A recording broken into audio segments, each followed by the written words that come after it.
Assalamualaikum dan salam sejahtera kami ucapkan kepada para hadirin. Jadi pada kali ini kumpulan kami iaitu kumpulan The Minds yang terdiri daripada saya sendiri iaitu Nur Farah Nadia binti Buana dan juga ahli seperjuangan saya iaitu Empenai Fung Juke dan juga Muhammad Nur Faizmi bin Rasman akan membentangkan inovasi kami yang bertajuk Peribahasa Turbo. Baiklah, moto bagi kumpulan kami ialah berusaha mencabar diri untuk berkreatif. Okey, pada mulanya kami akan merungkai problem untuk inovasi kami. Jadi seperti yang para hadirin dapat lihat, problem ini terdiri daripada WEWZSIL, iaitu yang pertama ialah what ataupun boleh dikenali sebagai apa.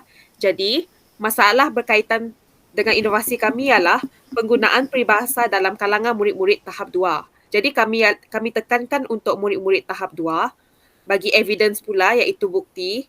Ianya terbukti dalam sebuah jurnal kajian yang ditulis oleh Khairul Anam dan Wan Ruzana pada tahun 2021.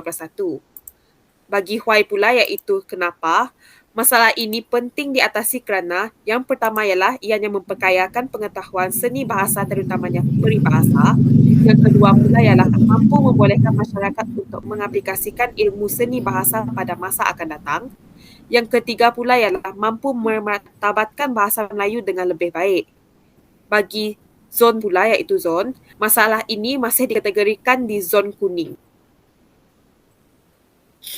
Seterusnya, bagi kontrol iaitu kawalan, masalah ini masih berlaku dalam kawalan. Bagi level iaitu peringkat, masalah ini berlaku pada peringkat masalah peribadi luar organisasi iaitu terdiri daripada kalangan murid berumur 10 hingga 12 tahun. Bagi implikasi pula, jika akibat daripada tidak dibantu untuk masalah ini ialah yang pertama ialah penguasaan seni bahasa akan menjadi semakin berkurangan dalam kalangan murid. Yang kedua pula ialah keindahan bahasa akan semakin pudar dan juga yang ketiga ialah usaha mempertabatkan bahasa Melayu semakin dipinggirkan. Baiklah, seterusnya kami akan merungkai unpack. Baiklah, dalam unpack terdapat satu daripadanya iaitu associate, iaitu A, kaitkan. Jadi dalam kaitkan ini, inovasi ini dikaitkan dengan DSKP tahun 5. Masalah kurang penguasaan peribahasa dikenal pasti dalam standard kandungan 1.6 dan standard pembelajaran 1.6.2. Pembelajaran tersebut memenuhi kriteria dan ciri inovasi kami iaitu penghasilan secara digital dan menggunakan media elektronik. Jadi berikut merupakan contoh DSKP yang digunakan oleh kami iaitu tahun 5 seperti yang para hadirin dapat lihat. Bagi standard kandungan 1.6 berbicara untuk menyampaikan maklumat tentang sesuatu perkara daripada pelbagai sumber dengan tepat secara bertata susila. Bagi standard pembelajaran pula iaitu 1.6.2 berbicara untuk menyampaikan maklumat tentang sesuatu perkara dengan jelas daripada media elektronik menggunakan ayat yang mengandungi peribahasa secara bertata susila. Baiklah, seterusnya saya serahkan kepada ahli kumpulan yang lain. Terima kasih kepada saudari Farah Nadia atas perkongsian sebentar tadi. Jadi kali ini kita akan lihat juga sambung juga melihat pada yang kedua, aspek yang kedua bagi unpack iaitu punca. Jadi antara puncanya dari segi teknik, cara dan penyampaian guru tentang peribahasa kurang berkesan. Selain itu, murid juga bosan dengan pengajaran diberikan dan pelajar juga masih berkurang berpengetahuan serta kemahiran dari aspek seni bahasa. Jadi subjek iaitu S antara kumpulan sasaran iaitu murid disasarkan kepada murid tahun tahap 2 dari sekolah rendah dan antara objektifnya iaitu menggantung murid untuk menggalakkan mereka supaya dapat berbicara untuk menyampaikan maklumat dengan jelas daripada media elektronik dengan menggunakan ayat yang mengandungi peribahasa secara bertata susila. Jadi questions iaitu Q antara soalan kajian, adakah peribahasa turbo ini mampu menggalakkan murid untuk berbicara dalam menyampaikan maklumat menggunakan ayat mengandungi peribahasa. Jadi fasa yang ketiga iaitu fasa suggest. Jadi kita akan lihat kepada 5 aspek di sini iaitu dari segi kategori, mudah, radikal, menarik, safe dan lain-lain ataupun others. Jadi yang pertama itu kategori. Jadi peribahasa turbo ini dikategorikan sebagai inovasi digital. Selain itu, inovasi ini boleh dikatakan mudah kerana ia digunakan untuk digunakan dengan cara seperti menekan butang yang sedia ada sehinggalah sampai ke platform yang diingini. Jadi yang penting adalah pengguna haruslah memiliki talian yang stabil. Dari segi aspek ketiga, radikal, jadi peribahasa turbo ini dapat dikatakan sebagai bersifat radikal ataupun menyeluruh kerana mengandungi nota, video serta berkaitan dengan nota dan juga latih tubi. Dan ia juga bersifat menarik, iaitu aspek yang keempat, kerana ia dapat dijadikan sebagai penghasilan menarik mengandungi video ataupun grafik yang menarik dan juga animasi yang dijadikan sebagai video. Dan dari segi safe juga untuk keselamatan, jadi produk digital ini dikatakan selamat kerana ia dapat menghalang daripada menerima sebarang ancaman seperti pengodaman, ancaman cyber dan sebagainya. Dan aspek lain-lain ataupun others, jadi berdasarkan penghasilan inovasi ini, kami mengharapkan bahawa adanya manfaat serta hasil yang positif terhadap penggunaan inovasi tersebut.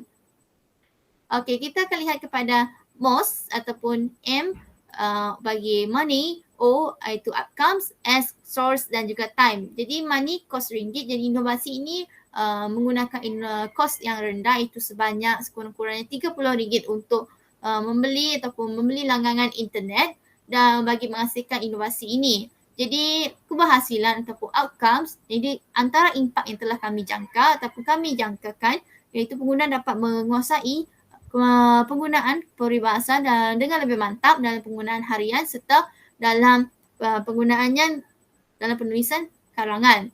Jadi sumber yang kami gunakan iaitu tenaga kerja adalah sebanyak 3 orang. Umpamanya dalam proses kerja kita akan membina aplikasi, mencari maklumat ataupun penghasilan video serta membina soalan yang sesuai. Namun begitu apabila bermain inovasi ini atau menggunakan inovasi ini, tenaga kerja tersebut dapat dikurangkan sekurang-kurangnya 1 orang. Dan time ataupun masa yang dianggarkan untuk bermain inovasi ini adalah sebanyak 10 hingga 25 minit. Jadi ini kerana terapanya peraturan tersebut atau merujuk kepada peraturan permainan tersebut, pemain haruslah bermain sehinggalah daripada petak terakhir kerana ia merupakan tanda tamatnya permainan tersebut. Kita akan lihat kepada fasa yang keempat iaitu action. Jadi dari segi material, ini merupakan prototype awal gambaran di sebelah sini dan antara platform digunakan iaitu MyLink, LA dan juga PowerPoint, YouTube serta Educandy bagi menghasilkan prototype awal ini. Dan setelah itu kita akan lihat kepada maklum balas berkenaan dengan prototype 1. Jadi inilah prototype awal dan prototype 1. Jadi antara maklum balas daripada orang awam, latar belakang perlu ditambah dengan corak ataupun hiasan, warna butang yang lebih menarik, label butang yang lebih ringkas dan jelas. Jadi ini merupakan prototype kedua yang telah ditambah baik oleh kami setelah menerima maklum balas yang diberikan. Seterusnya saya serahkan kepada Faizmi untuk menjelaskan lebih lanjut tentang slide yang seterusnya. Baiklah, terima kasih saudari Empanai. Jadi pada kali ini saya akan menerangkan tentang manual penggunaan bagi peribahasa turbo. Langkah yang pertama, anda perlu menekan pautan seperti yang telah diberikan. Langkah kedua, anda boleh merujuk nota melalui butang nota peribahasa. Di situ ada dua nota. Satu melalui slide, satu lagi melalui video. Langkah ketiga, kita lihat anda boleh rujuk video menggunakan peribahasa dalam kehidupan seharian. Ia dalam bentuk animasi, yang ini anda boleh tekan sahaja butang untuk rujuk video tersebut.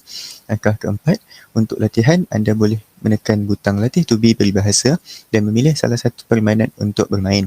Ada berbagai pilihan permainan, walaupun soalannya sama tapi anda tetap boleh bermain untuk latih tubi anda tentang peribahasa. Dan langkah kelima, selamat bermain. Jadi kita beralih kepada fasa yang kelima iaitu reflex. Jadi berdasarkan fasa reflex ini, kami dapat mengenal pasti dan kami dapat melihat keberkesanan inovasi kami iaitu peribahasa turbo apabila kami membuat pra-kuis dan juga pasca kuis sebelum dan juga selepas menggunakan peribahasa turbo. Jadi berikut kami dapat kumpulkan melalui data yang dapat dihimpunkan melalui graf bar tersebut. Jadi kita dapat lihat terdapat 5 responden yang kami pilih, dan secara umumnya kita dapat lihat perkembangan dilakukan apabila merah itu mewakili data sebelum dan hijau itu data selepas. Walaupun tidak berlaku peningkatan secara drastik, namun kita dapat lihat perkembangan yang berlaku walaupun sedikit.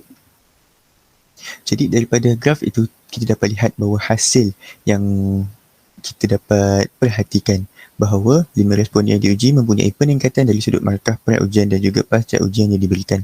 Hal ini memberikan gambaran awal bahawa inovasi kami ini memberikan keupayaan ataupun memberikan galakan kepada mereka untuk menambahkan pengetahuan tentang peribahasa mereka.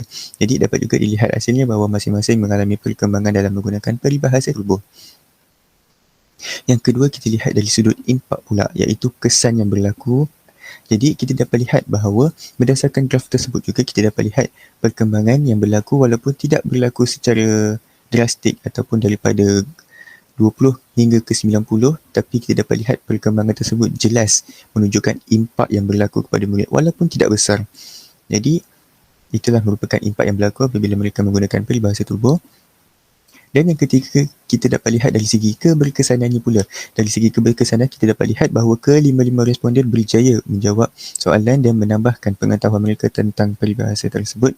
Dan sekaligus ini menunjukkan keberkesanannya yang berjaya terhadap penggunaan peribahasa turbo yang telah kami hasilkan. Jadi itu sahaja pembentangan daripada kumpulan kami. Sekian, terima kasih.